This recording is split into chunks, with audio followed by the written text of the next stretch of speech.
Pense por um instante na superfície da água. Não em um oceano vasto e agitado, mas em algo mais próximo, mais familiar. Pense na água de uma piscina calma, em uma noite serena, ou na superfície de um lago espelhado ao amanhecer. Se você mergulhasse a mão, sentiria a temperatura, a forma como a água envolve sua pele. Agora, imagine afundar lentamente nesse líquido, o som do mundo exterior se tornando abafado, distante, substituído por um silêncio aquático, uma pressão suave nos ouvidos. É uma sensação de isolamento, mas também de paz. O mundo, com todas as suas luzes, ruídos e preocupações, fica para cima. Aqui embaixo, há apenas você e a imensidão azul. É a partir dessa sensação, dessa entrega ao silêncio e à pressão, que nossa jornada começa. Não para o fundo de uma piscina, mas para o lugar mais misterioso, mais inexplorado e talvez mais aterrorizante e maravilhoso do nosso próprio planeta, o fundo do mar. Convidamos você a deixar a terra firme para trás, não em um sentido literal, mas na sua imaginação. Vamos descer juntos, camada por camada, através de um mundo que desafia tudo o que conhecemos sobre a vida. Um mundo onde a luz do sol é apenas uma memória distante, onde a pressão esmagaria o metal mais forte e onde habitam criaturas que parecem ter saído de sonhos ou pesadelos. Esta não é uma viagem sobre monstros, mas sobre mistérios. Sobre as perguntas que o oceano nos faz a cada metro que descemos.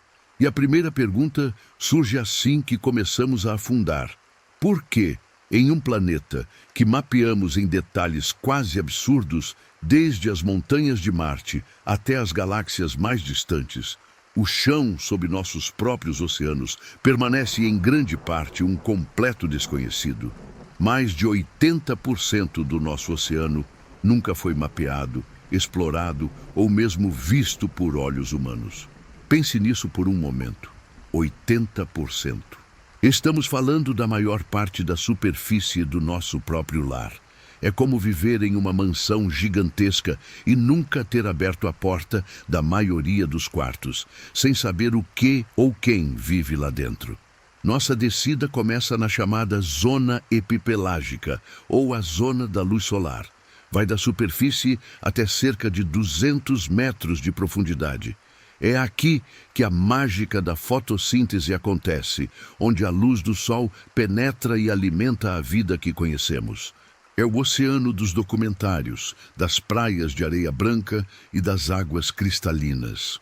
Vemos os recifes de coral, cidades subaquáticas pulsando com cores vibrantes, peixes de todas as formas e tamanhos dançando em cardumes sincronizados. Tartarugas marinhas deslizam com uma graça ancestral, e golfinhos cortam as ondas com uma inteligência que podemos quase sentir. É um mundo de beleza, de competição, de vida e de morte, tudo banhado pela luz quente e familiar do sol. Sentimos o calor na água, vemos o brilho na superfície logo acima de nós. É um lembrete constante do mundo que deixamos para trás. Mas nossa jornada não é aqui. Olhamos para baixo, para o azul que se torna cada vez mais escuro, um azul profundo, quase roxo, que nos chama. E enquanto descemos, passando a marca dos 200 metros, algo fundamental muda. A luz do sol, a fonte de energia para quase toda a vida na Terra, começa a desaparecer. As cores vibrantes dos corais e dos peixes começam a se apagar, como se um filtro cinza estivesse sendo lentamente aplicado sobre a realidade. O calor se dissipa, substituído por um frio que parece vir das profundezas do próprio planeta. Estamos entrando em um novo reino. Bem-vindo à zona mesopelágica, a zona do crepúsculo. Estendendo-se de 200 a 1000 metros de profundidade, este é um mundo de sombras e penumbra. A luz do sol que chega aqui é fraca, fantasmagórica, insuficiente para a fotossíntese. As plantas não podem mais sobreviver. A vida aqui teve que encontrar outras maneiras de existir, de caçar, de se esconder. E uma das soluções mais espetaculares da natureza para a escuridão é criar a sua própria luz. É aqui que encontramos o fenômeno da bioluminescência em sua plena glória. Imagine-se flutuando nesta escuridão fria e silenciosa. De repente, um ponto de luz pisca à sua direita. Depois outro e mais outro, até que você está cercado por uma galáxia viva de luzes pulsantes. Não são estrelas, são criaturas. Peixes-lanterna com fileiras de fotóforos, pequenas lâmpadas biológicas, brilhando ao longo de seus corpos. Lulas que podem ejetar uma nuvem de tinta luminosa para confundir predadores. Águas vivas, que pulsam com uma luz etérea e fantasmagórica, movendo-se como lustres vivos na imensidão. Que tipo de mundo é este, onde os habitantes carregam suas próprias lanternas? Que tipo de conversas silenciosas estão acontecendo nesta dança de luzes? Cada flash, cada pulso, cada brilho pode ser um chamado para acasalar, uma armadilha para uma presa desavisada ou um aviso para um predador. É uma linguagem de luz que mal começamos a decifrar. É uma cidade silenciosa e eterna, iluminada por seus próprios cidadãos. A pressão aqui já é imensa. A cada 10 metros que descemos, a pressão aumenta em uma atmosfera, o que equivale à pressão que sentimos aqui na superfície. A 1000 metros de profundidade, a pressão é 100 vezes maior do que na superfície. Para nós, seria como ter o peso de um ônibus compacto em cada centímetro quadrado do nosso corpo. Nossos pulmões colapsariam instantaneamente. Nossos ossos seriam pulverizados. No entanto, a vida aqui prospera. Os peixes têm corpos gelatinosos, compostos principalmente de água, que não podem ser comprimidos. Seus ossos são pequenos e flexíveis. Eles não lutam contra a pressão, eles se tornaram um com ela. Eles são a personificação da adaptação. Isso levanta outra questão fundamental. Se a vida pode se adaptar a condições tão extremas aqui, a essa pressão esmagadora, a essa escuridão total e a esse frio congelante, onde mais no universo ela poderia existir? Talvez não precisemos olhar para planetas distantes em busca de vida alienígena. Talvez o verdadeiro alienígena, o ser mais diferente de nós que podemos imaginar, já viva aqui, em nosso próprio planeta, a poucos quilômetros abaixo da superfície que pisamos. Enquanto continuamos a flutuar nesta zona crepuscular, observando as luzes fantasmagóricas, notamos outro fenômeno. Uma chuva constante, lenta e silenciosa, que desce do mundo acima. Os cientistas a chamam de neve marinha. Não é neve de verdade, claro, mas uma chuva incessante de matéria orgânica, restos de plâncton, fezes de animais, partículas de plantas mortas, tudo afundando lentamente das camadas superiores e mais ricas em vida. Esta neve marinha é a base da cadeia alimentar para muitas criaturas das profundezas. É o maná que cai dos céus, a conexão vital entre o mundo da luz e o mundo da escuridão. Cada floco desta neve conta uma história. É um fragmento de vida que foi, agora sustentando uma nova vida no abismo. É um sistema de reciclagem perfeito, em uma escala que mal podemos compreender. E nos faz pensar quanto do que acontece aqui em cima, em nosso mundo barulhento e iluminado, afeta este reino silencioso e escuro. Nossos plásticos, nossos produtos químicos, nossa poluição, eles também se tornam parte desta neve marinha. Estamos, sem saber, enviando nosso lixo para o porão desconhecido da nossa própria casa.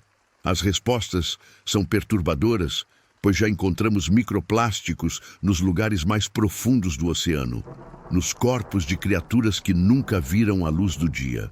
A nossa marca, a marca da humanidade, já chegou a este mundo alienígena antes mesmo de nós mesmos o explorarmos de verdade. A quietude aqui é algo que precisamos nos aprofundar para entender. Na superfície, o oceano é barulhento. O quebrar das ondas, o vento, os barcos, os animais. Aqui, na zona do crepúsculo, o silêncio é uma presença física. É tão profundo que você poderia, talvez, ouvir o seu próprio coração batendo, o sangue pulsando em seus ouvidos. Mas não é um silêncio vazio. É um silêncio cheio de expectativa. Porque de vez em quando ele é quebrado, um clique distante, um som de estalo, um gemido baixo e profundo que parece vibrar através da água, através do seu próprio corpo. De onde vêm esses sons? São os sons de caça? Os estalos de um camarão usando sua garra sônica para atordoar a presa? São os cliques de um cachalote mergulhando nas profundezas em busca de lulas gigantes, usando a ecolocalização para navegar na escuridão? Ou são sons que ainda não identificamos, as vozes de criaturas que nunca vimos? Em 1997, microfones subaquáticos da Administração Nacional Oceânica e Atmosférica dos Estados Unidos captaram um som de frequência ultrabaixa, extremamente potente, no Pacífico Sul. Foi apelidado de The Bloop. Era mais alto do que qualquer som de animal conhecido, incluindo o da baleia azul. Por anos, foi um mistério. A especulação ia de um monstro marinho desconhecido a alguma atividade geológica estranha. Eventualmente, a explicação mais provável foi o som de um ice quake, o craquelar de um iceberg gigante se quebrando e raspando no fundo do mar. Mas, por um tempo, o Bloop nos deu um vislumbre do quanto não sabemos. Ele nos lembrou que o abismo tem uma voz, mesmo que não entendamos o que ela está dizendo. Quantos outros bloops existem lá embaixo? Quantos outros sons misteriosos ecoam por este vasto mundo interior, sem que tenhamos a tecnologia ou a sorte de ouvi-los? O que o oceano profundo está tentando nos dizer em sua linguagem de pressão, luz e som? Estamos prontos para ouvir? Nossa jornada mal começou. O crepúsculo é apenas o vestíbulo. Abaixo de nós, a 1000 metros, a escuridão se torna absoluta. A pressão se torna ainda mais inimaginável. O mundo do crepúsculo, com suas luzes piscantes, dará lugar a algo ainda mais estranho, mais primordial. A zona da meia-noite nos aguarda, e com ela, novas perguntas, novas maravilhas e a crescente sensação de que somos apenas visitantes em um planeta que pertence, na verdade, à escuridão e às profundezas. Passamos a marca dos 1000 metros. Se olhássemos para cima, não haveria mais nenhum vestígio de luz. Nem mesmo o brilho mais fraco, mais fantasmagórico. Nada. O azul profundo deu lugar a um negrume absoluto, uma escuridão tão completa que as palavras não conseguem descrever. Não é como fechar os olhos em um quarto escuro, onde ainda há uma percepção do espaço ao redor. Aqui, a escuridão é uma substância, é espessa, infinita, e parece engolir não apenas a luz, mas o próprio conceito de direção. Cima, baixo, esquerda, direita, tudo perde o sentido. A única coisa que nos orienta é a sensação contínua de estar afundando. A pressão aumentando a cada instante, um abraço constante e implacável do planeta. Bem-vindo à zona batipelágica, mais conhecida como a zona da meia-noite. Ela se estende de 1000 até 4000 metros de profundidade. Aqui, a pressão é esmagadora, variando de 110 a 400 vezes a pressão na superfície. A temperatura da água é terrivelmente fria, pairando constantemente em torno de 4 graus Celsius, um pouco acima do ponto de congelamento. Não há estações do ano aqui. Não há dia e não há noite. Há apenas o agora, um eterno e imutável agora de frio, pressão e escuridão. Neste ambiente que parece a antítese da vida, a própria vida persiste, de maneiras que desafiam nossa imaginação. As criaturas que habitam a zona da meia-noite são o resultado de milhões de anos de evolução em um dos ambientes mais hostis da Terra. Elas são a prova viva de que a vida é tenaz, oportunista e incrivelmente criativa. Aqui, A bioluminescência que vimos na zona do crepúsculo se torna ainda mais crucial. Não é mais apenas uma forma de comunicação ou camuflagem. É uma ferramenta essencial para a sobrevivência. Pense no peixe-diabo ou tamboril. Talvez você já o tenha visto em ilustrações. A fêmea, muito maior que o macho, possui uma protuberância em sua cabeça, uma espécie de vara de pescar biológica. Na ponta dessa vara, uma pequena bolsa cheia de bactérias simbióticas brilha com uma luz azulada ou esverdeada. Na escuridão total, essa luz solitária é irresistível. Um peixe menor, um crustáceo ou uma lula, atraído pela promessa de comida ou por pura curiosidade, aproxima-se do brilho dançante. E quando chega perto o suficiente, a boca cavernosa do peixe-diabo se abre em uma fração de segundo, sugando a vítima para uma morte instantânea. É uma estratégia de caça de uma eficiência brutal. Esperar, atrair, devorar. Em um mundo onde a comida é escassa, gastar energia perseguindo presas é um luxo que poucos podem pagar. A paciência e o engano são as verdadeiras armas dos predadores do abismo. Mas e o macho do peixe-diabo? Sua história é ainda mais estranha e, de certa forma, comovente. Ele é minúsculo em comparação com a fêmea, às vezes centenas de vezes menor. Seu único propósito na vida é encontrar uma parceira. Ele não tem a isca luminosa e seu sistema digestivo é rudimentar. Ele segue os feromônios da fêmea pela água escura e, quando a encontra, morde o seu corpo. E então, algo incrível acontece. O corpo do macho começa a se fundir com o da fêmea. Sua pele, seus vasos sanguíneos, tudo se conecta. Ele se torna, para todos os efeitos, uma parte dela. Seus órgãos, exceto os reprodutivos, atrofiam e desaparecem. Ele se torna um apêndice permanente, um fornecedor de esperma sob demanda, nutrido pelo sangue dela. É o exemplo máximo de sacrifício por um parceiro, uma fusão literal de dois seres em um. Isso nos faz questionar nossas próprias noções de individualidade, de relacionamento, de propósito. O que é um indivíduo? O que significa ser um casal? No abismo, as regras da biologia que conhecemos são reescritas de maneiras que soam como ficção científica. Outros habitantes deste reino escuro desenvolveram adaptações igualmente impressionantes. Há peixes com olhos tubulares enormes, ultrassensíveis, apontados permanentemente para cima, para captar a mais tênue silhueta de uma presa contra a escuridão quase imperceptivelmente mais clara de cima. Há o peixe-víbora, com dentes tão longos que não cabem em sua própria boca, formando uma gaiola transparente do lado de fora de sua cabeça para prender suas vítimas. E há a lula vampira do inferno. Apesar do nome assustador, ela não é uma vampira. Ela vive em uma zona com oxigênio mínimo e, em vez de tinta, libera uma nuvem de muco bioluminescente, cheia de orbes brilhantes, para cegar e confundir um predador enquanto foge. Sua estratégia não é lutar, mas criar um show de luzes deslumbrante e escapar na confusão. Cada criatura aqui é uma obra-prima da evolução. Uma solução única para um conjunto de problemas impossíveis, como encontrar comida, como evitar ser comido e como encontrar um parceiro na escuridão infinita e vazia.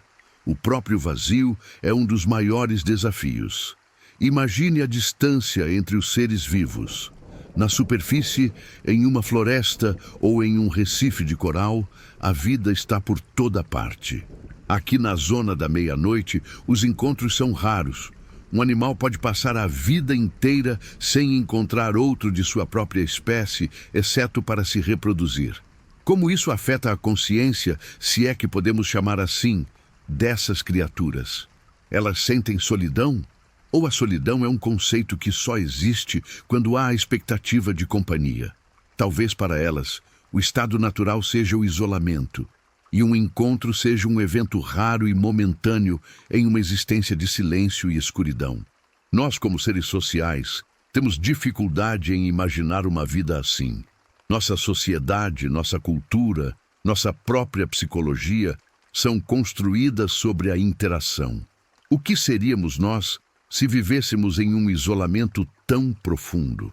A escuridão do abismo não é apenas física, é também uma escuridão social, um vasto deserto de solidão. E neste deserto, a comunicação sonora, que já ouvimos na zona do crepúsculo, assume um novo significado. O som viaja muito mais longe e mais rápido na água do que no ar. Os estalos, cliques e gemidos das baleias que mergulham fundo podem ser mensagens enviadas através de centenas, talvez milhares de quilômetros de oceano escuro. Elas estão mapeando o ambiente com a ecolocalização, procurando por cardumes de lulas gigantes. Mas será que é só isso? Será que não há mais nada em suas vocalizações?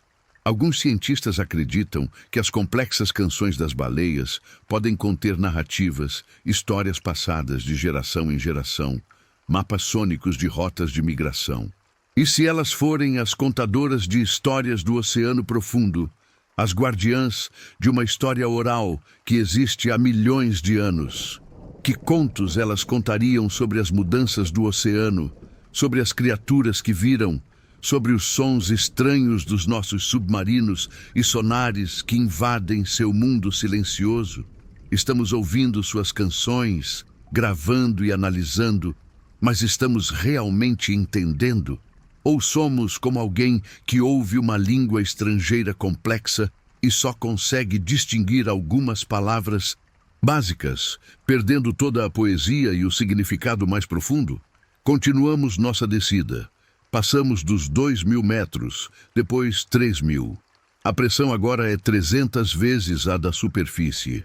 A essa profundidade, em 1960, 2 homens fizeram o impensável.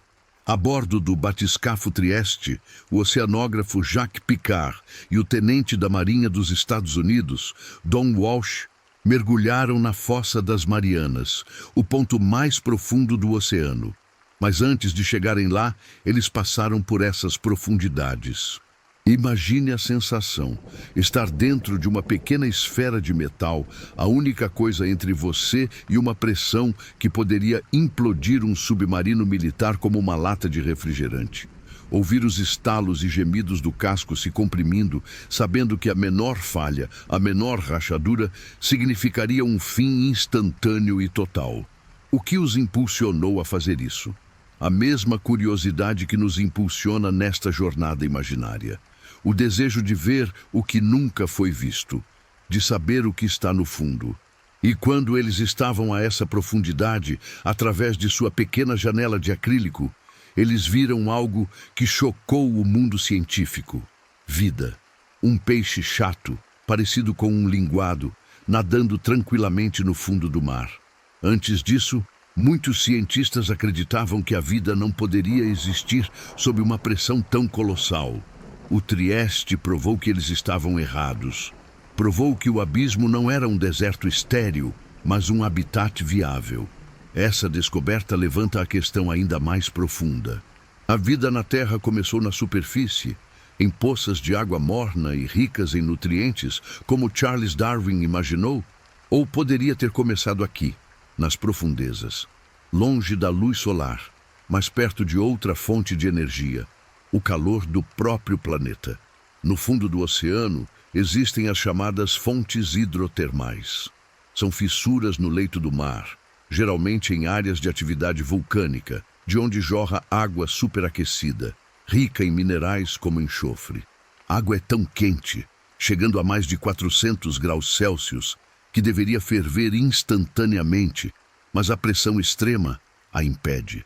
Ao redor dessas chaminés fumegantes, que parecem saídas de uma paisagem infernal, existe um oásis de vida exuberante.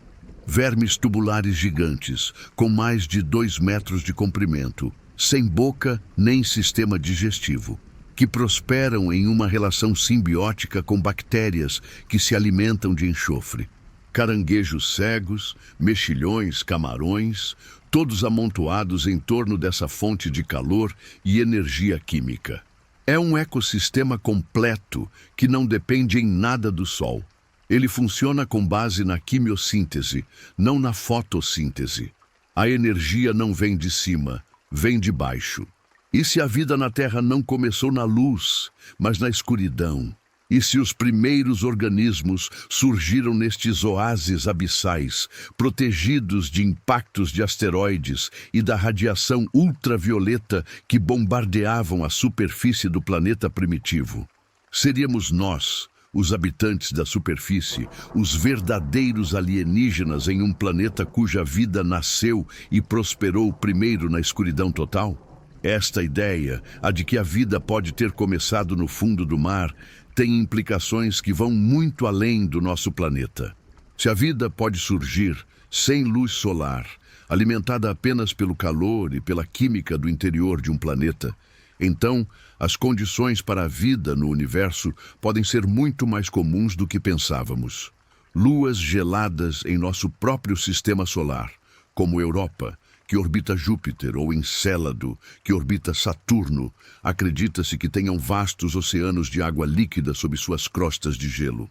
E no fundo desses oceanos alienígenas, é quase certo que existam fontes hidrotermais, alimentadas pela força gravitacional de seus planetas gigantes. Poderia haver vida lá, agora mesmo, agrupada em torno dessas fontes de calor, vivendo em uma escuridão eterna, completamente inconsciente do universo acima. A busca por vida extraterrestre pode não estar nas estrelas, mas nas profundezas oceânicas de nossos próprios vizinhos cósmicos. O fundo do nosso mar pode ser a chave para responder a uma das maiores perguntas da humanidade. Estamos sozinhos? Ao nos aproximarmos da marca dos 4.000 metros, o final da zona da meia-noite, olhamos para baixo. O que pode existir além?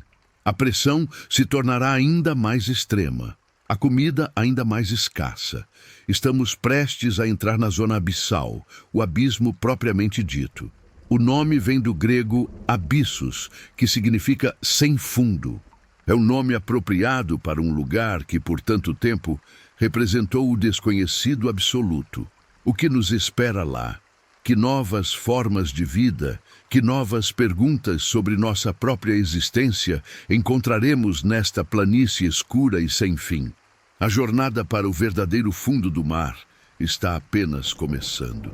Deixamos para trás a zona da meia-noite, cruzando a fronteira invisível dos 4.000 metros de profundidade.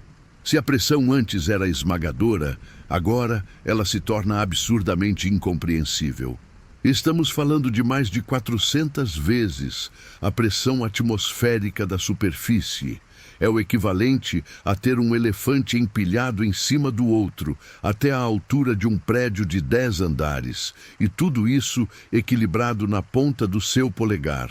O metal de um carro seria amassado como se fosse papel alumínio. E, no entanto, a vida não apenas sobrevive aqui. Ela define este lugar. Estamos entrando na zona abissopelágica, a zona abissal. A palavra abismo vem do grego e significa sem fundo. E por milênios para a humanidade era exatamente isso. Um lugar de onde nada retornava, um vazio no mapa do mundo. Mas hoje sabemos que o abismo tem um fundo. E esse fundo é talvez a maior e mais uniforme paisagem do nosso planeta. Imagine uma planície. Não uma planície de grama ou de areia, mas uma planície de lama fina e sedosa, que se estende por quilômetros e quilômetros em todas as direções, sob uma escuridão total e um frio implacável. Esta é a planície abissal.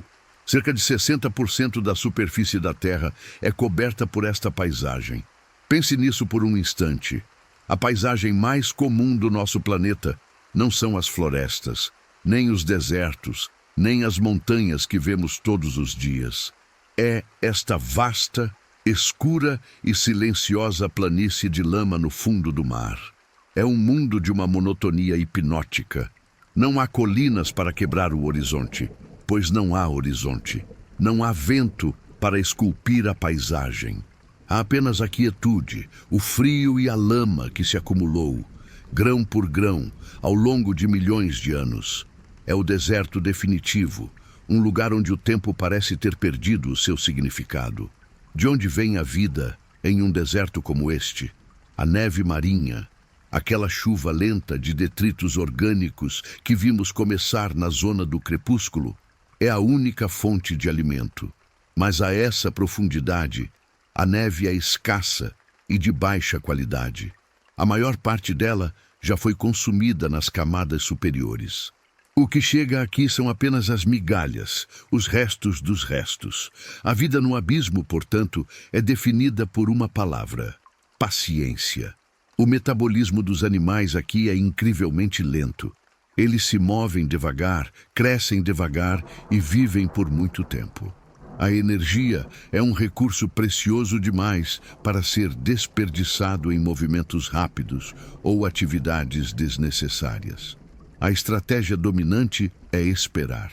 Esperar que um floco de neve marinha caia perto o suficiente, ou que o corpo de uma baleia ou de um tubarão, após morrer na superfície, finalmente chegue ao fundo, um banquete que pode sustentar um ecossistema inteiro por meses, até anos. Esse evento, a chegada de uma grande carcaça, é como a queda de uma estrela em um céu noturno, um momento de celebração e frenesi em uma existência de espera silenciosa. E quem são os habitantes desta planície escura? Eles são alguns dos seres mais estranhos e maravilhosos que se pode imaginar. Considere o peixe tripé. Este peixe notável desenvolveu 3 de suas nadadeiras em longas e finas hastes, quase como pernas de aranha. Ele as usa para se apoiar no fundo do mar, ficando de pé sobre a lama macia, de frente para a correnteza quase imperceptível. E ali ele fica, imóvel, por horas, dias, talvez semanas. Ele não caça ativamente. Ele espera. Ele usa suas outras nadadeiras, que também são alongadas, como uma rede de sensores, sentindo as vibrações na água de qualquer pequeno crustáceo que passe por perto. Quando a presa toca em uma de suas antenas, sua boca se abre e a engole. O peixe tripé é a personificação da paciência abissal. Ele nos ensina que, em alguns dos ambientes mais extremos, a melhor estratégia não é lutar, mas se tornar um com o ambiente, esperar que o universo traga o sustento até você. Vagando lentamente por estas planícies, encontramos outras criaturas notáveis. Imagine ver, no feixe de luz de um submarino, uma manada de porcos translúcidos e rosados. É o que parece ser o pepino do mar, conhecido como porco do mar. Eles têm corpos inchados e perninhas tubulares que usam para caminhar pelo lodo. Eles são os faxineiros do abismo. Eles se movem em grupos de dezenas ou até centenas, consumindo a lama do fundo do mar, extraindo as partículas orgânicas da neve marinha e deixando para trás um rastro de lodo limpo. Por que eles se movem em manadas? Talvez para encontrar áreas mais ricas em nutrientes, ou talvez para se reproduzirem. Ninguém sabe ao certo. Mas a imagem de uma manada de porcos do mar alienígenas caminhando lentamente pela escuridão infinita é algo que nos lembra o quão pouco sabemos sobre as regras da vida neste lugar.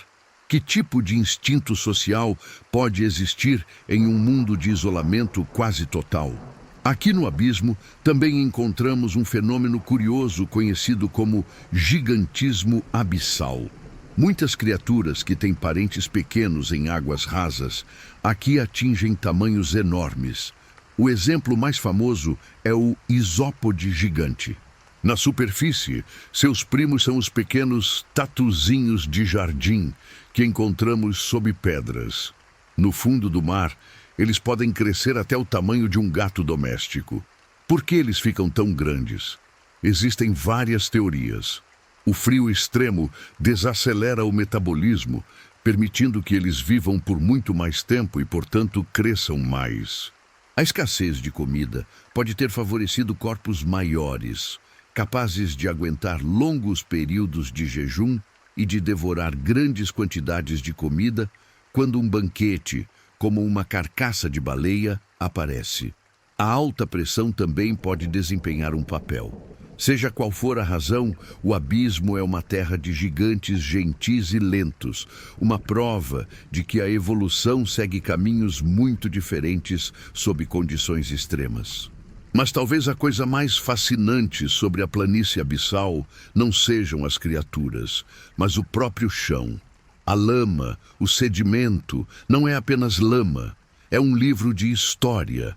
É composto, em grande parte, pelos esqueletos microscópicos de trilhões e trilhões de criaturas que viveram na superfície do oceano ao longo de milhões de anos. Plâncton, algas, pequenos organismos com conchas de calcário ou sílica.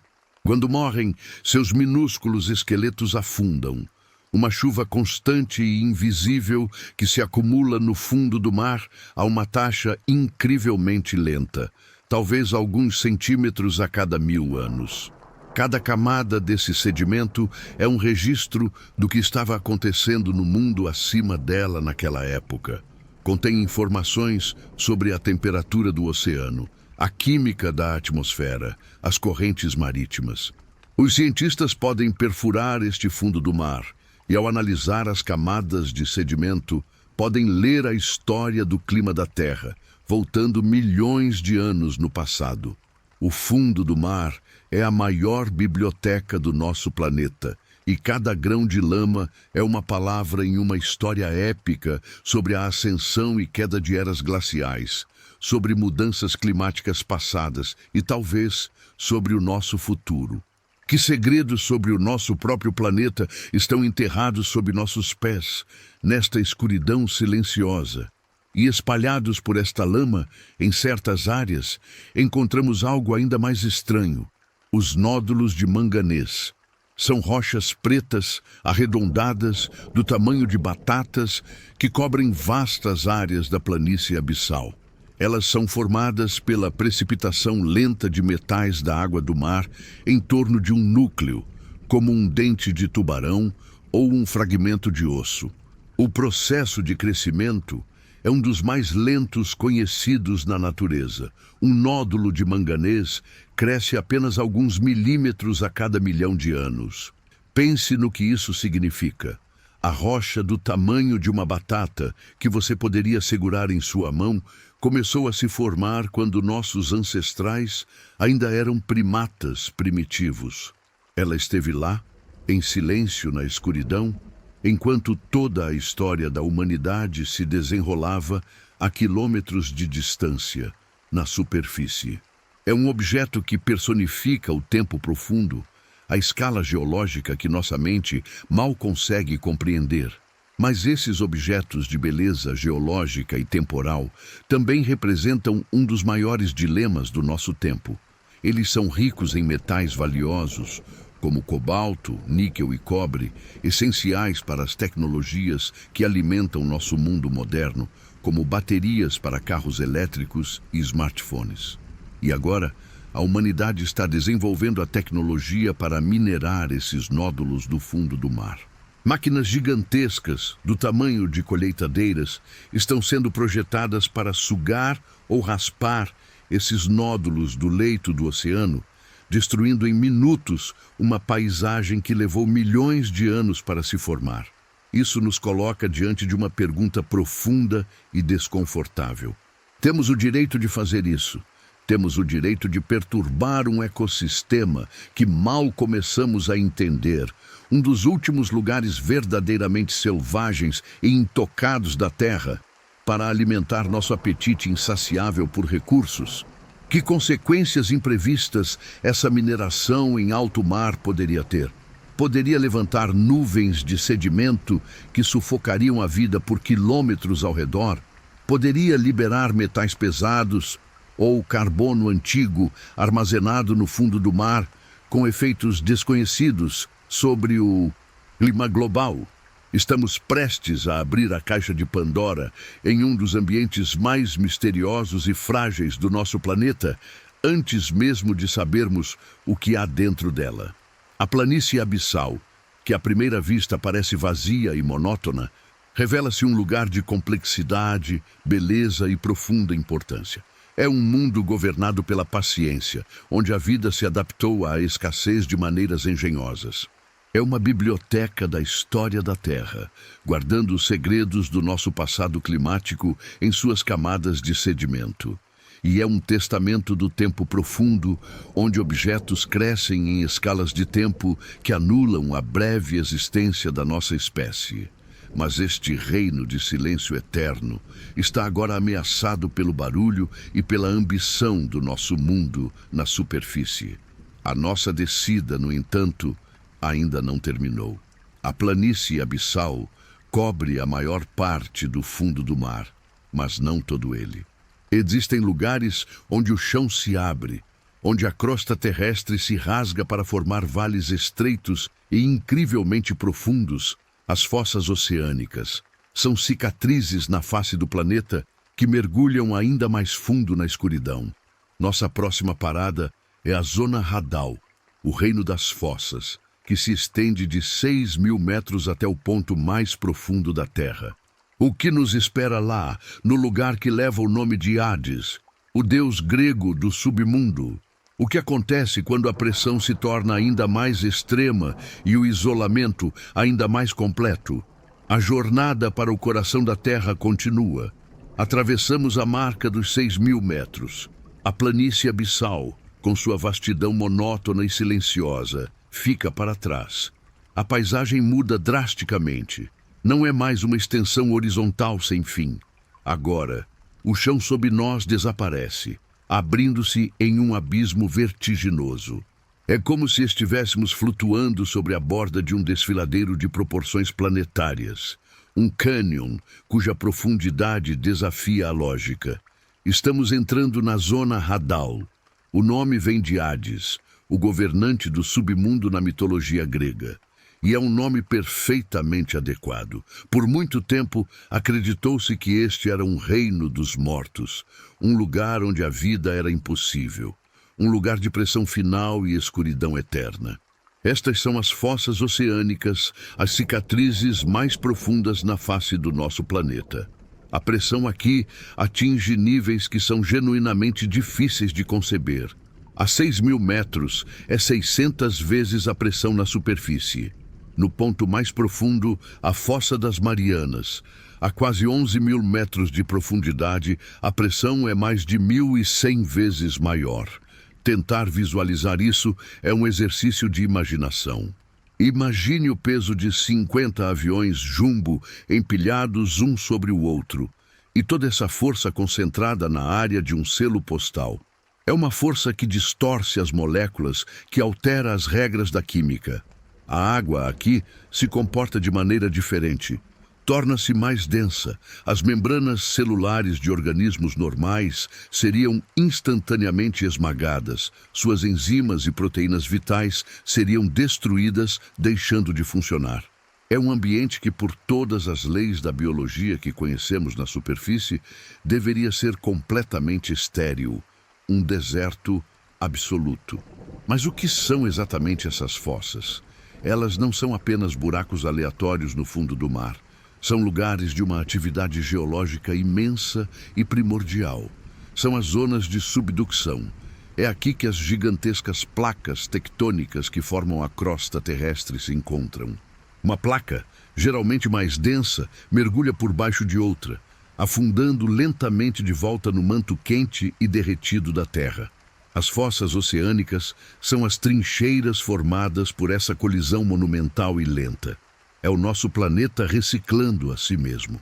A Terra está literalmente engolindo sua própria pele para forjar uma nova em outro lugar. E este processo não é silencioso.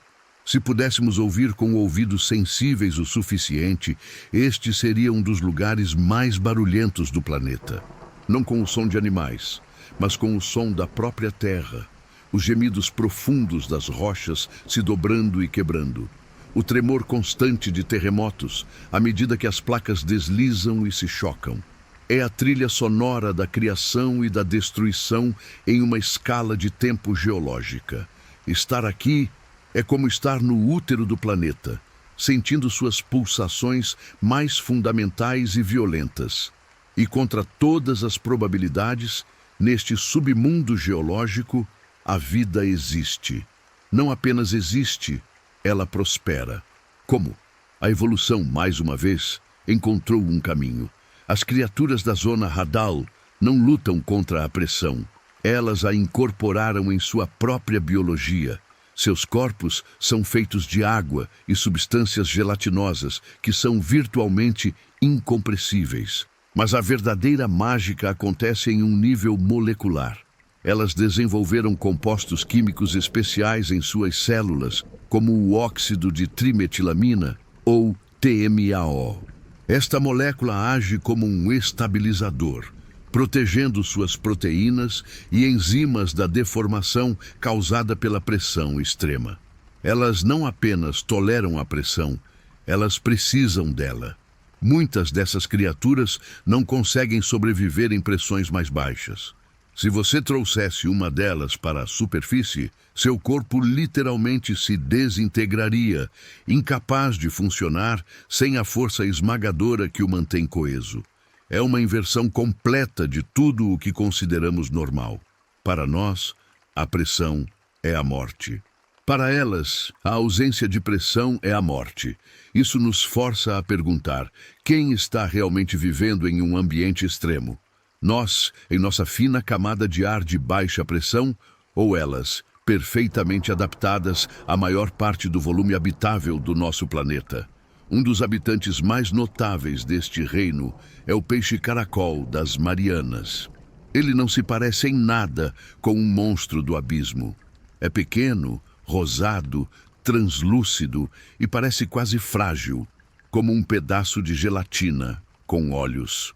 No entanto, esta criatura delicada é o peixe que vive mais fundo no oceano, tendo sido filmado nadando tranquilamente a mais de 8.000 metros de profundidade. Ele não tem escamas, seu esqueleto é feito de cartilagem flexível e seu crânio não é completamente fechado, tudo para lidar com a pressão. Ele se move com uma graça inesperada, vasculhando o fundo em busca de pequenos crustáceos. A existência do peixe-caracol das Marianas é um tapa na cara da nossa arrogância. Ele nos mostra que a vida não precisa ser grande, blindada ou feroz para conquistar os ambientes mais hostis. Às vezes, a maior força reside na suavidade, na flexibilidade e na adaptação. Além dos peixes, as fossas são o lar de uma abundância de outras criaturas estranhas. Enormes enxames de anfípodes, parentes dos camarões que atuam como os principais necrófagos do ecossistema Hadal. Eles são atraídos em massa para qualquer alimento que caia das camadas superiores, devorando uma carcaça em questão de horas. E aqui, o gigantismo abissal que vimos antes atinge um novo patamar, com o anfípode supergigante, que pode chegar a mais de 30 centímetros de comprimento, o tamanho de um pequeno lagosta. Encontramos também pepinos do mar e vermes estranhos, todos pálidos, quase fantasmagóricos, perfeitamente adaptados a este mundo sem luz e de alta pressão. Uma das características mais intrigantes das fossas é o seu isolamento. Cada fossa, como a Fossa das Marianas, a Fossa de Tonga ou a Fossa do Atacama, é como uma ilha separada por vastas extensões da planície abissal.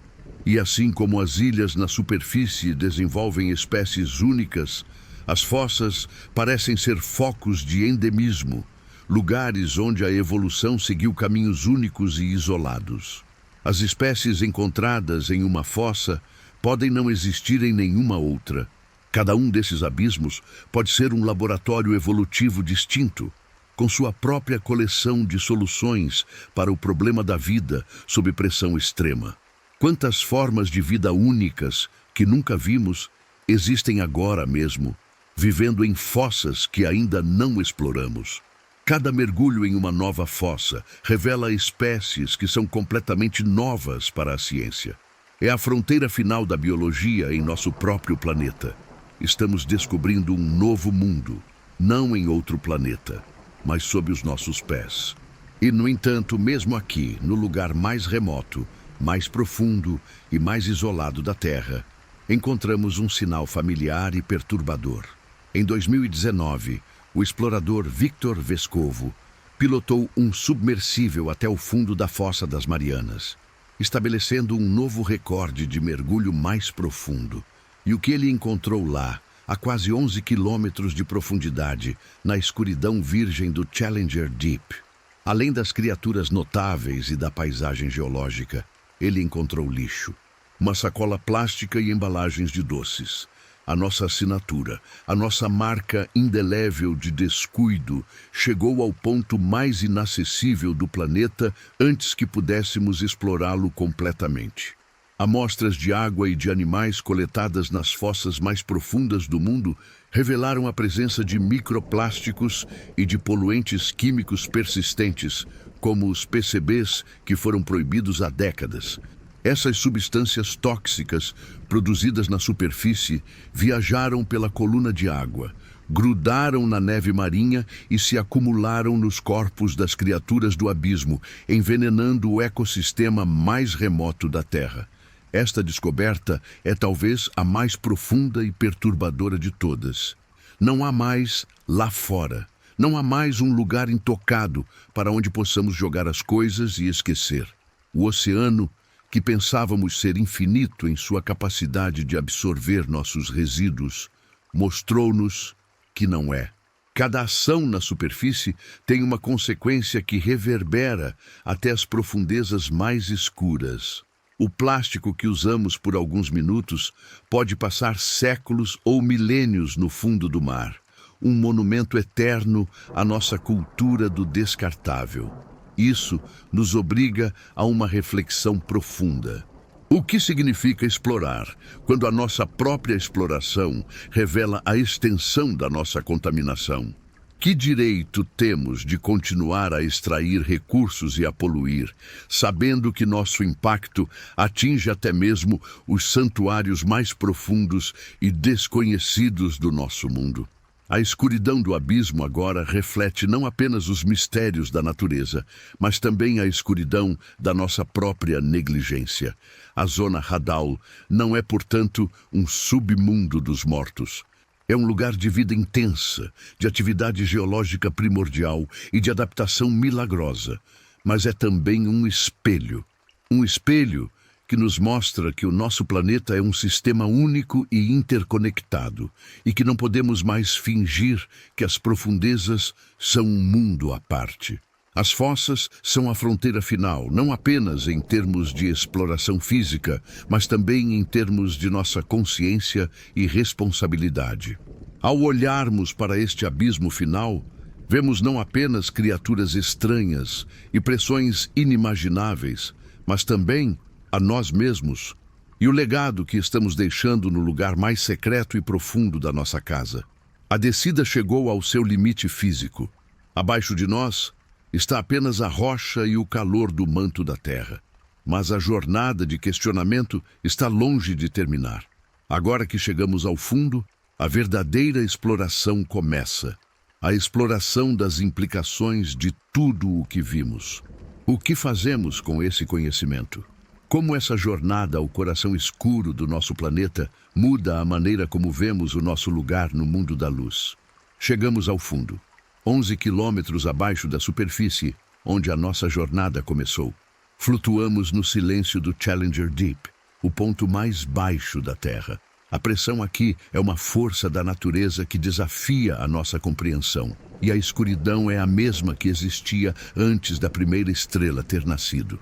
Olhamos ao redor, no feixe de luz da nossa imaginação, e vemos um mundo que não deveria existir, mas que insiste em ser.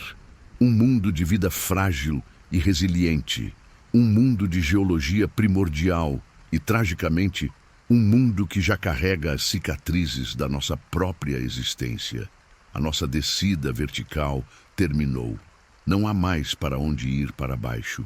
E agora, neste silêncio profundo, uma nova percepção começa a emergir. A jornada nunca foi apenas sobre descer, foi sobre entender. E para entender, precisamos agora olhar em outra direção. Precisamos olhar para as conexões, para as correntes invisíveis que unem este mundo Adal ao sol que brilha na superfície.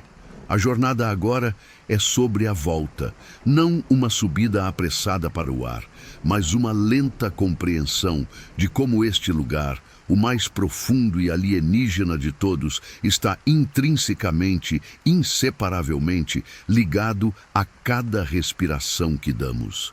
Imagine por um momento um rio. Não um rio de água doce que corta a terra, mas um rio dentro do próprio oceano. Um rio de escala planetária, tão vasto que faz o Amazonas parecer um riacho. Ele não tem margens de terra, suas margens são feitas de água, com temperaturas e salinidades diferentes. Ele se move com uma lentidão majestosa, levando cerca de 1000 anos para completar um único ciclo. Este é o grande transportador oceânico, a circulação termoalina. E o seu motor, a sua nascente, está nos lugares mais frios da Terra, nos mares gelados perto dos polos. Lá na superfície, a água do oceano perde calor para a atmosfera congelante. Ao mesmo tempo, quando o gelo do mar se forma, ele expele o sal, tornando a água ao redor ainda mais salgada. Esta água, agora extremamente fria e salgada, torna-se muito densa, mais pesada do que a água ao seu redor, e então ela começa a afundar. É uma cachoeira em câmera lenta, uma cascata de água densa que mergulha da superfície em direção ao abismo, levando consigo o oxigênio do ar. Este é o começo da jornada. Esta água recém-chegada das profundezas começa a sua longa e lenta viagem, fluindo pelas planícies abissais, contornando montanhas submarinas e enchendo as fossas mais profundas, trazendo o oxigênio que permite a existência de vida neste mundo sem luz. Este é o sistema circulatório do nosso planeta. E nós, aqui no fundo, estamos sentindo o seu pulso quase imperceptível. Este rio profundo não é apenas um transportador de oxigênio, é o principal regulador do clima da Terra. Pense no nosso planeta como um corpo vivo. A superfície, especialmente nos trópicos, recebe uma quantidade enorme de calor do Sol. Sem um sistema para distribuir esse calor, os trópicos seriam insuportavelmente quentes e os polos insuportavelmente frios. O oceano, através deste grande transportador, absorve o calor nos trópicos e o transporta para as latitudes mais altas, liberando-o lentamente e aquecendo o ar. E a água fria, que afunda nos polos, viaja de volta para o Equador, onde ela eventualmente ressurgirá séculos depois, para absorver mais calor. É um sistema de aquecimento e ar condicionado global, de uma eficiência e complexidade que mal começamos a modelar. E o coração deste sistema, a sua câmara mais profunda e estável, é o Oceano Abissal e Adal.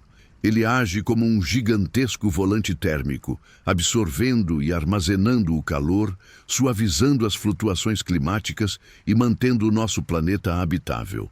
Nós, na superfície, vivemos sob o benefício deste serviço invisível e silencioso.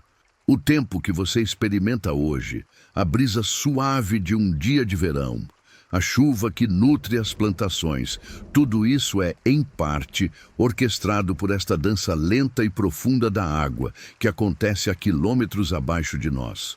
Mas este sistema está sendo sobrecarregado. Nas últimas décadas, a atividade humana liberou uma quantidade sem precedentes de gases de efeito estufa na atmosfera, retendo mais calor do Sol. Onde foi parar todo esse calor extra? Mais de 90% dele não ficou no ar. Foi absorvido pelo oceano. O oceano profundo está efetivamente tendo uma febre em nosso nome. Ele está engolindo o excesso de calor do nosso mundo industrial, protegendo-nos, por enquanto, das consequências mais extremas do aquecimento global.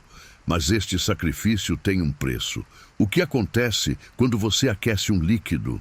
Ele se expande. O aquecimento das águas oceânicas é uma das principais causas do aumento do nível do mar.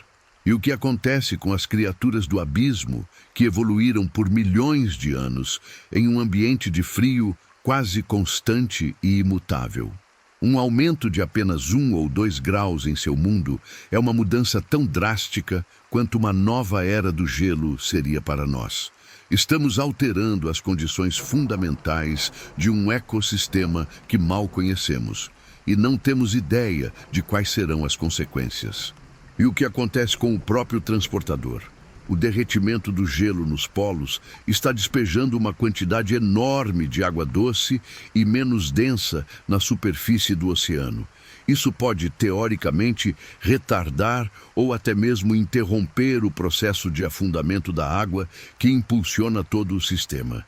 Se o coração do planeta diminuir o ritmo, os padrões climáticos em todo o mundo poderiam ser alterados de maneiras caóticas e imprevisíveis. O silêncio do abismo esconde uma fragilidade que espelha a nossa própria. E não é apenas calor que o oceano profundo está absorvendo.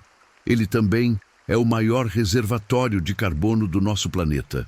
Cerca de 1/3 de todo o dióxido de carbono que liberamos pela queima de combustíveis fósseis foi absorvido pelo oceano. É outro serviço planetário invisível. O oceano está literalmente limpando o nosso ar, inalando o nosso CO2. Parte desse carbono é usado por organismos na superfície, como o fitoplâncton, essas plantas microscópicas que são a base de toda a vida marinha. Através da fotossíntese, eles convertem o CO2 em matéria orgânica. Quando esses organismos morrem, eles afundam. Seus corpos se tornam parte da neve marinha que alimenta o abismo. Este processo é chamado de bomba biológica de carbono. É a vida na superfície transportando o nosso carbono para ser armazenado com segurança no cemitério do fundo do mar, onde pode permanecer por milhares de anos. Mas, novamente, este sistema tem um limite. Quando o CO2 se dissolve na água, ele reage para formar ácido carbônico. O oceano está se tornando mais ácido. Este processo, chamado de acidificação oceânica, é o outro problema do CO2 e é uma ameaça existencial para inúmeras criaturas marinhas. Organismos que constroem conchas ou esqueletos de carbonato de cálcio, como corais, ostras, mexilhões e até mesmo o minúsculo plâncton, estão achando cada vez mais difícil formar suas estruturas protetoras em uma água mais corrosiva. É como tentar construir uma casa com tijolos que estão se dissolvendo. E se a base da cadeia alimentar marinha, o plâncton com concha, entrar em colapso, os efeitos cascatearão por todo o ecossistema, desde o menor peixe até a maior baleia, e até nós, que dependemos do oceano para obter alimento. Então aqui estamos nós, no fundo do mundo, e de repente percebemos que não estamos em um lugar isolado. Estamos no centro de controle. Estamos no motor, nos pulmões e no coração do planeta Terra. O que parecia ser um deserto escuro e vazio é, na verdade, um sistema dinâmico e vital que torna a nossa vida na superfície possível. Cada criatura estranha, cada processo lento, cada corrente invisível, tudo faz parte de uma máquina viva e interconectada. A jornada para o fundo do mar não nos levou para longe de casa. Ela nos levou para o porão da nossa própria casa, para a fundação sobre a qual tudo o que conhecemos está construído. E descobrimos que esta fundação, que pensávamos ser eterna e imutável, está mostrando rachaduras. As decisões que tomamos todos os dias no mundo da luz, o carro que dirigimos, a energia que consumimos, o lixo que produzimos, enviam ondas de choque que se propagam por quilômetros de água e chegam até aqui, a este lugar de silêncio e escuridão. A separação entre o nosso mundo e o mundo do abismo é uma ilusão. Há apenas um sistema, um oceano, um planeta, e a saúde do abismo é a nossa saúde. Esta percepção é ao mesmo tempo maravilhosa e aterrorizante. Maravilhosa porque revela a incrível complexidade e interconexão da vida na Terra.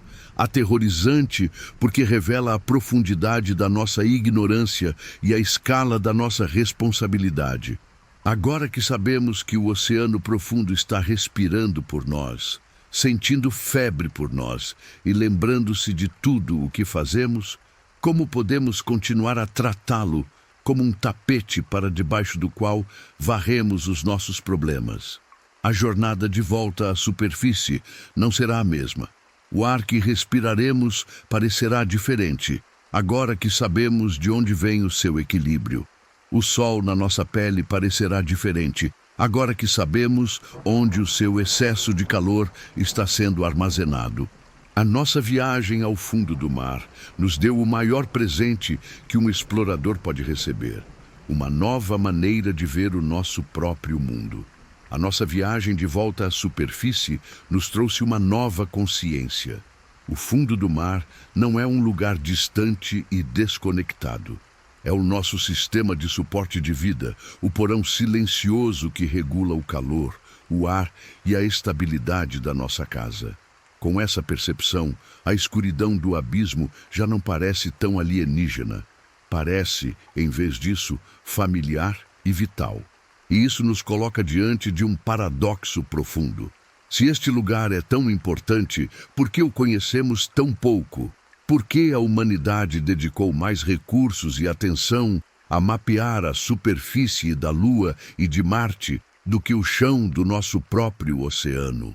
Esta não é uma crítica, mas uma questão que revela algo fundamental sobre nós. Somos uma espécie que olha para cima, para as estrelas, sonhando com outros mundos, e muitas vezes esquecemos o universo que existe sob as nossas próprias ondas. Vamos colocar isso em perspectiva. Como já mencionamos, mais de 80% do nosso oceano permanece inexplorado. Essa é uma estatística tão repetida que corre o risco de perder o seu impacto. Então, vamos pensar de outra maneira. Imagine que a exploração da Terra é um quebra-cabeça gigante. Nós preenchemos meticulosamente as peças dos continentes. Conhecemos cada rio, cada montanha, cada deserto. Mapeamos nossas cidades com uma precisão de centímetros. Mas quando chegamos às peças do oceano, descobrimos que a caixa está quase cheia de peças azuis, sem imagem, e que só conseguimos encaixar algumas poucas ao longo das bordas. O resto, a grande maioria do quebra-cabeça do nosso próprio planeta, é um vazio, um espaço em branco. E neste espaço em branco pode haver qualquer coisa. Cordilheiras de montanhas mais altas que os Alpes, vales mais profundos que o Grand Canyon, vulcões expelindo lama em vez de lava. E o mais excitante de tudo, formas de vida e ecossistemas que nunca imaginamos. Cada vez que enviamos uma missão para uma parte inexplorada do fundo do mar, é quase uma garantia de que encontraremos espécies novas para a ciência. Não é uma possibilidade, é uma expectativa. Os biólogos marinhos que participam dessas expedições descrevem a experiência como sendo um explorador em um novo planeta. Eles se sentam em uma sala de controle escura, a bordo de um navio, balançando na superfície, e observam em telas de alta definição as imagens enviadas por um robô a quilômetros abaixo. Para eles, aquele robô é o seu corpo, os seus olhos, as suas mãos. Através dele, eles veem pela primeira vez uma paisagem que nenhum ser humano jamais viu. E então, algo se move no canto da tela. Um peixe translúcido com asas iridescentes. Uma lula que muda de cor em padrões hipnóticos. Uma colônia de corais macios que se parecem com uma floresta de vidro soprado. Para aquele cientista, naquele momento, o universo se expandiu. O catálogo conhecido da vida na Terra ganhou mais uma página. Agora multiplique essa sensação por cada vale, cada montanha submarina, cada planície abissal que ainda não foi visitada. O potencial para a descoberta é, literalmente, abismal. E não estamos apenas à procura de novas criaturas por pura curiosidade. O fundo do mar pode conter os segredos para o nosso próprio futuro. Muitos organismos que vivem em ambientes extremos, como as fontes hidrotermais ou as zonas de pressão esmagadora, desenvolveram compostos bioquímicos únicos para sobreviver. Compostos que podem ter aplicações revolucionárias na medicina, na indústria e na tecnologia. É um campo chamado bioprospecção. Os cientistas estão a isolar moléculas de esponjas do fundo do mar que demonstraram ser eficazes contra células cancerígenas. Estão a estudar enzimas de bactérias que vivem em fontes superaquecidas, que podem ser usadas para criar detergentes mais eficientes ou biocombustíveis. A cura para doenças que nos afligem há séculos pode estar à espera, em silêncio, no lodo do fundo do mar, dentro do corpo de uma criatura que ainda nem descobrimos. O abismo não é apenas um repositório da história do nosso planeta. É uma farmácia viva, uma biblioteca de soluções genéticas que levou bilhões de anos para ser escrita. E nós mal começamos a ler o índice. Mas como é que lemos este livro escrito na escuridão? A nossa presença física nas profundezas é extremamente rara e perigosa. A maior parte da nossa exploração é feita por procuração, através de uma incrível variedade de tecnologia. Usamos sonares para mapear o fundo do mar a partir de navios, enviando ondas sonoras e ouvindo seus ecos para pintar um quadro da topografia, mas é um quadro com pinceladas largas, sem detalhes. Para ver de perto, precisamos dos nossos embaixadores robóticos. Os veículos operados remotamente, ou EIOVs, são os nossos olhos e mãos. Ligados ao navio por um longo cabo de fibra óptica, eles nos enviam vídeo em tempo real e podem ser equipados com braços para coletar amostras de rocha, de água ou de criaturas delicadas. Depois, há os veículos subaquáticos autônomos, ou AUVs. São os nossos batedores. Pré-programados com uma missão, eles são libertados para vaguear sozinhos pelas profundezas durante horas ou dias, mapeando o fundo do mar com uma resolução incrível ou medindo a química da água, antes de regressarem à superfície para entregar os seus dados. Cada uma destas máquinas é uma maravilha da engenharia, construída para resistir a pressões que esmagariam aço, para navegar na escuridão total e para realizar tarefas delicadas em um mundo hostil. Elas são a extensão dos nossos sentidos, a personificação da nossa insaciável curiosidade. No entanto, esta exploração, por mais cuidadosa que seja, não está isenta de impacto, e isso nos leva a outro conjunto de questões, mais filosóficas e éticas. Pense na escuridão. A vida no abismo evoluiu durante centenas de milhões de anos em um mundo de escuridão quase total, pontuado apenas pelos flashes suaves e fugazes da bioluminescência. A comunicação, a caça, o acasalamento, tudo é adaptado a este ambiente de pouca luz. E então, chegamos nós. Chegamos com os nossos submersíveis e ROVs, equipados com projetores de luz de milhares de watts, que transformam a noite eterna em dia artificial. Fazemos isso porque precisamos de ver, de filmar, de documentar. Mas o que é que a nossa luz faz a estas criaturas? Estamos a cegá-las? Estamos a assustá-las, fazendo com que se escondam antes mesmo de termos a oportunidade de as ver? Estamos a interromper rituais de acasalamento que dependem de padrões de luz súbitos? Estamos, na nossa busca por conhecimento, a poluir o abismo com a nossa luz, alterando o comportamento dos seus habitantes de maneiras que não compreendemos? É um dilema profundo. Para observar um sistema, temos inevitavelmente de o perturbar. E o mesmo se aplica ao som. O oceano profundo não é totalmente silencioso. Tem os seus próprios sons, os gemidos geológicos, os cliques das baleias, os estalos dos crustáceos. É uma paisagem sonora natural. Mas nós estamos a inundar este mundo com o nosso próprio barulho.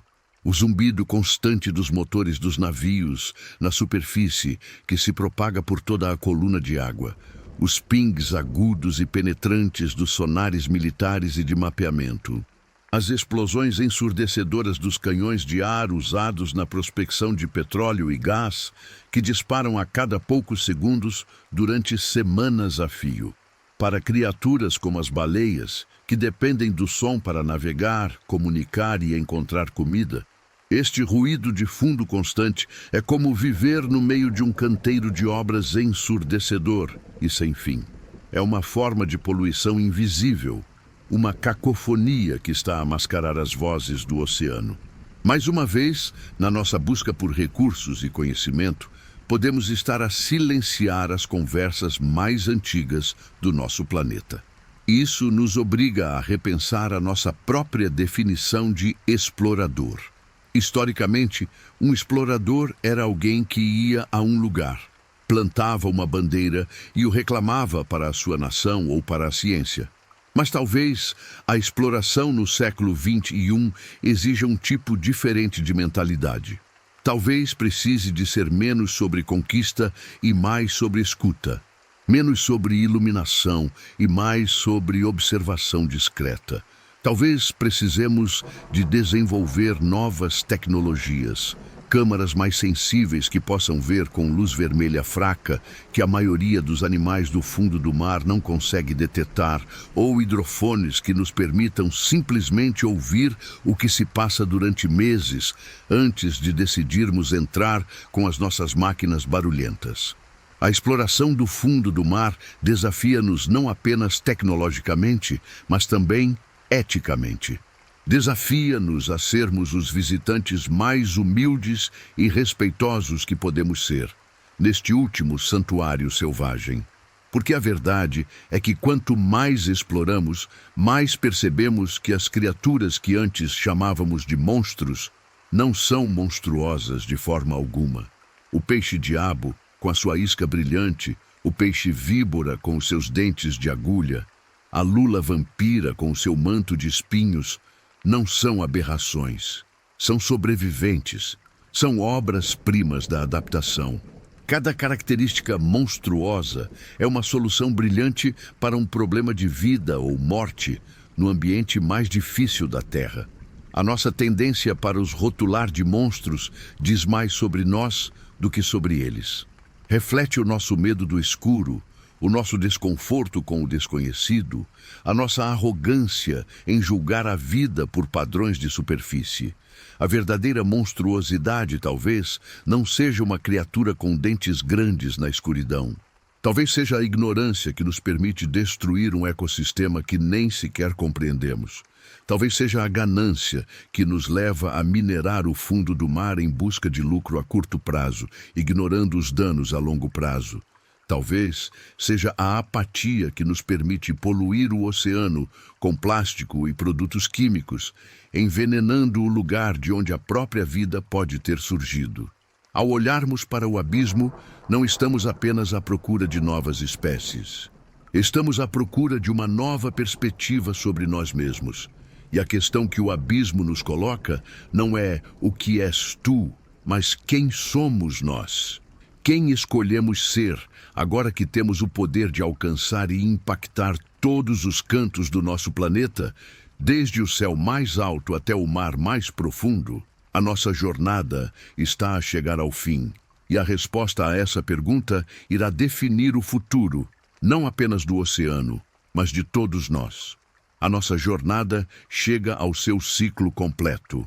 Subimos das profundezas adais, atravessamos as planícies abissais, passamos pelas zonas da meia-noite e do crepúsculo e agora quebramos a superfície. A luz do sol, que no início da nossa viagem era uma presença familiar e reconfortante, agora parece quase violenta na sua intensidade. O ar, que antes era o nosso elemento natural, agora parece estranhamente leve e fino depois da imensa pressão que sentimos. O som do mundo, as ondas, o vento, os pássaros, regressa aos nossos ouvidos como uma sinfonia complexa e avassaladora. Depois do silêncio profundo do abismo, regressamos. Mas a questão que paira no ar salgado é: somos os mesmos que éramos quando partimos? Ter visto o que vimos, Ter compreendido o que compreendemos muda fundamentalmente a nossa relação com este planeta azul que chamamos de lar. A viagem ao fundo do mar não é uma viagem que termina, é uma viagem que nos transforma. Antes de partirmos, o oceano era para muitos de nós uma paisagem, um lugar para visitar nas férias, uma fonte de alimento, uma rota para o comércio ou simplesmente uma grande mancha azul no mapa. Agora, sabemos que é muito mais. É a fundação do nosso mundo. É o coração que bombeia o calor, os pulmões que nos dão oxigênio e a memória que registra a história profunda do nosso planeta. E a nossa conexão com ele é mais íntima do que jamais imaginamos. Pense por um instante no seu próprio corpo. Pense no sal nas suas lágrimas, no sabor metálico e salgado do seu próprio sangue. É o mesmo sal, numa concentração notavelmente semelhante ao do oceano primordial. A água que compõe a maior parte do seu corpo, a mesma água que flui nas suas veias, transporta um eco químico do mar onde a vida começou há quase 4.000 milhões de anos. As nossas células mais básicas, os nossos impulsos mais fundamentais, foram forjados naquele caldo de vida antigo. Nós não viemos apenas do oceano. Em um sentido muito real e biológico, nós somos o oceano. Somos água salgada, ambulante e consciente, uma forma de o oceano se observar e se questionar a si mesmo. Esta não é uma metáfora poética, é um facto biológico.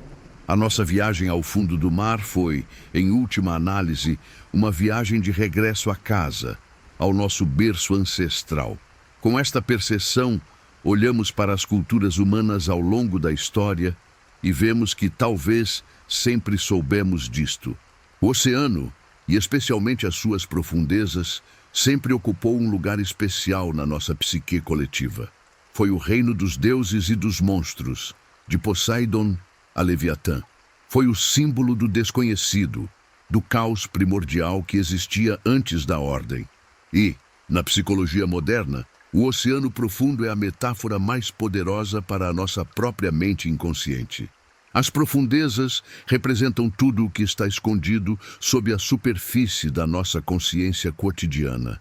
As nossas memórias esquecidas, os nossos medos primordiais, os nossos desejos mais profundos. Explorar o fundo do mar, portanto, é um espelho da nossa própria exploração interior. A coragem necessária para mergulhar num submersível na escuridão esmagadora é a mesma coragem necessária para mergulhar nas profundezas da nossa própria alma e confrontar o que lá reside. As criaturas estranhas e maravilhosas que encontramos no abismo, os monstros que aprendemos a ver como sobreviventes, não são eles um reflexo das partes de nós mesmos que consideramos estranhas ou inaceitáveis, mas que são, na realidade, adaptações vitais à nossa própria história de vida?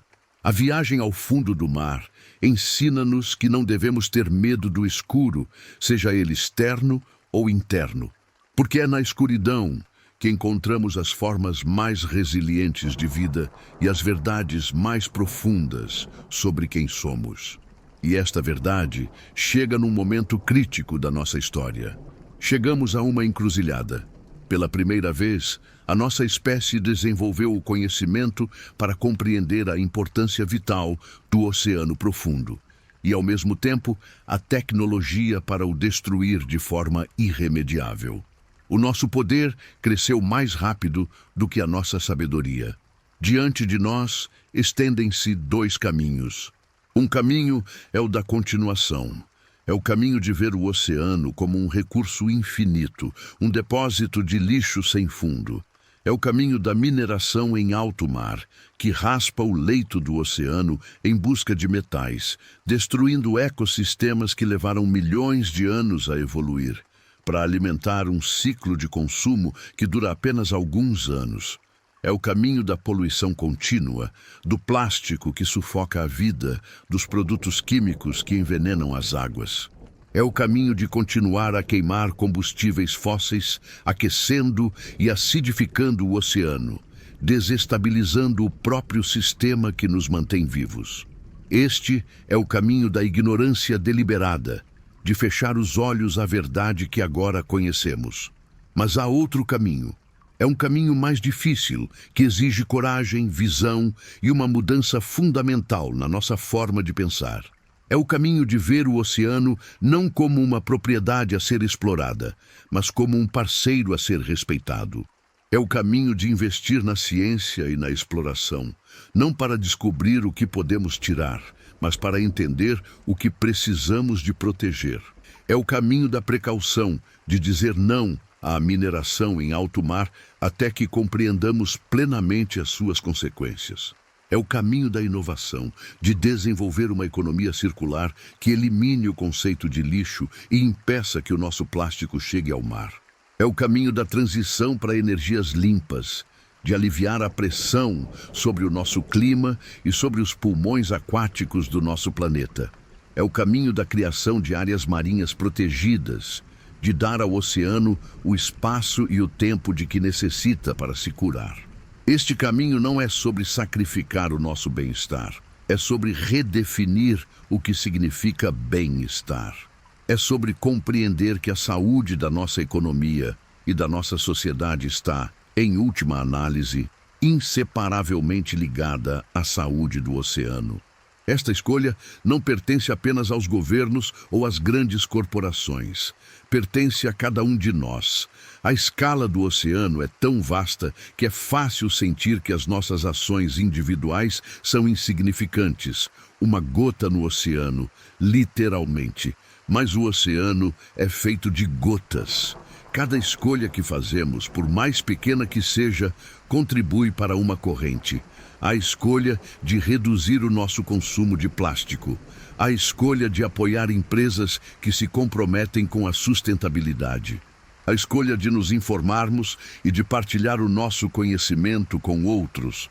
A escolha de votar em líderes que reconhecem a crise climática e oceânica. A escolha de cultivar um sentimento de admiração e respeito pelo mundo natural em nós mesmos e na próxima geração. Estas não são apenas gotas, são o início da maré. A jornada que fizemos juntos, a esta profundidade inimaginável, foi alimentada pela curiosidade. E talvez a curiosidade seja a ferramenta mais poderosa que temos. Se pudermos permanecer curiosos sobre o que existe debaixo das ondas, se pudermos transformar o medo do desconhecido em admiração pelo mistério, então talvez possamos encontrar a vontade de o proteger. A nossa narração termina aqui, mas a história do oceano está longe de acabar.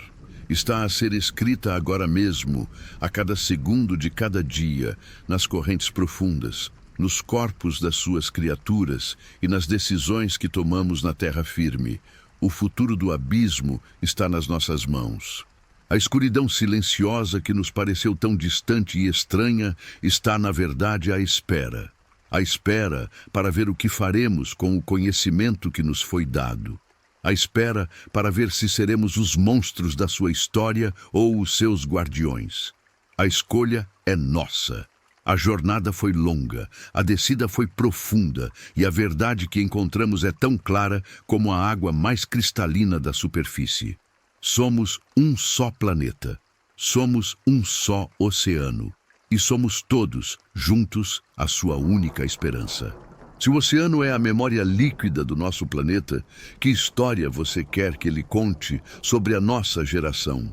Deixe a sua reflexão nos comentários.